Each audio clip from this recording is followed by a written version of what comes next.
So here's the first point. You can either tear down and lose, or you can build up and win with your words. Now I'm going to share a little story with you. This is about me, and it's from my freshman year in high school. All right, and now just to start off, most of you can see I don't have a lot of facial hair. You know, I've been okay with that. Never was really able to grow facial hair, but you know, that's just a part of who I am. So, but I especially wasn't able to grow facial hair when I was a freshman in high school. Now this was about 6 years ago or 7 years ago now, maybe.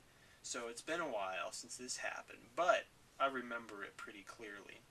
When I got into Spanish class my freshman year, I sat down kind of towards the back, and I didn't really know anybody. It's still only been about a year since I had moved to that town, and I was still getting to know people, and you know, so didn't have a whole lot of friends yet. Well, I'm sitting in the back, minding my own business, when this guy walks in, and I definitely knew he was a senior. I had learned who he was, I think, you know, earlier that semester or something. Anyways, I just knew that he was a senior, and he was in Spanish 1 with me.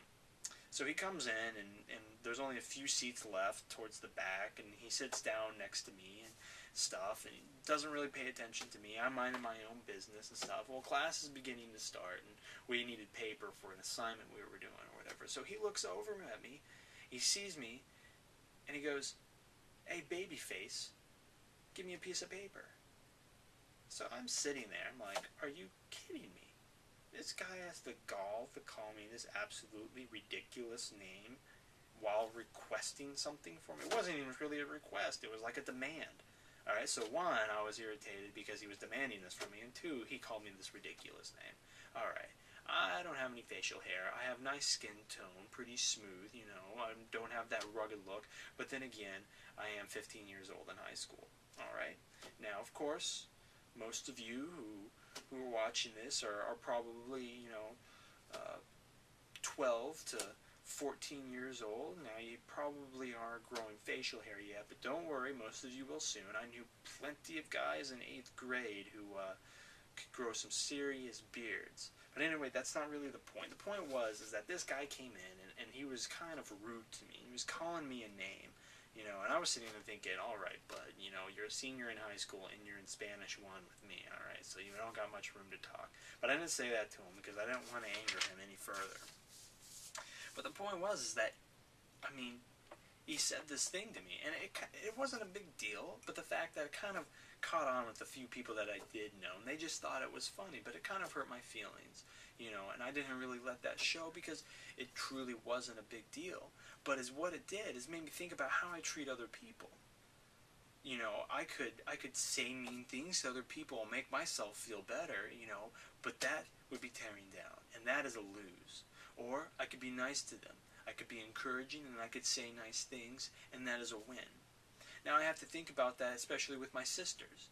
So in my family, you know, I could be, you know, mean to my sisters, boss them around, tell them what to do, and tear them down, or I can build them up.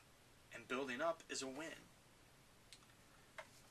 Now, my youngest sister is in 7th grade, and she's kind of having a tough time at school because it's middle school, and middle school can be hard, and those of you in middle school can mostly agree with that.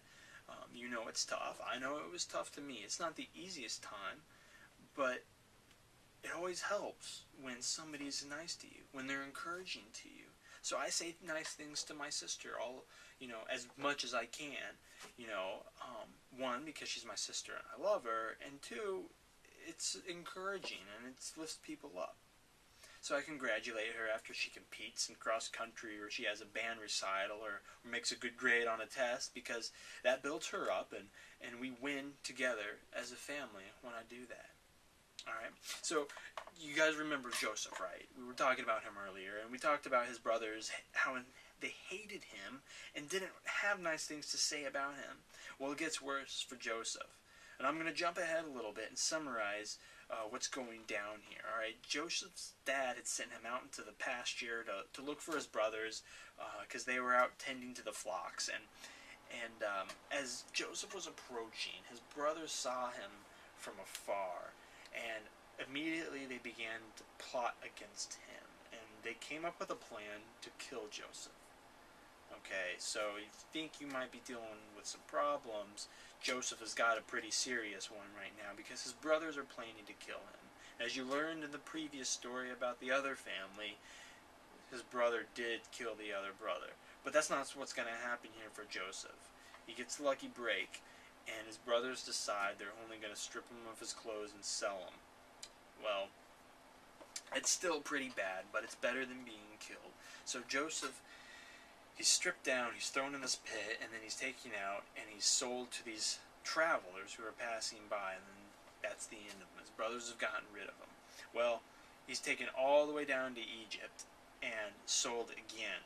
This time he's sold to an Egyptian officer named Potiphar. Now we're going to pick it back up in the story in chapter 39, verses 2 through 6. You can follow along with me. The Lord was with Joseph, so that he prospered, and he lived in the house of his Egyptian master. When his master saw the Lord was with him, and that the Lord gave him success in everything he did, Joseph found favor in his eyes and became his attendant. Potiphar put him in charge of his household, and he entrusted to his care everything he owned. From the time he put him in charge of the household and of all that he owned, the Lord blessed him and the household of the Egyptian because of Joseph. The blessing of the Lord was on everything Potiphar had, both in the house and in the field.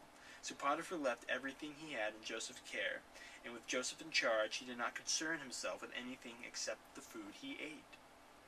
So that brings us to our second point. You can either be ungrateful, or you can be thankful. Now, being ungrateful means a lose, but being thankful equals a win with your family.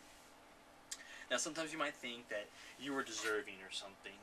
Like, for example, I was the firstborn in my family, and I was the first grandson on my mom's side, so I got everything. I was spoiled rotten. If I wanted it, I got it. I came first because I was the only one.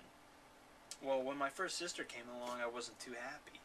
I had to share, and I felt like I was entitled to all the special privileges and that I needed all the attention.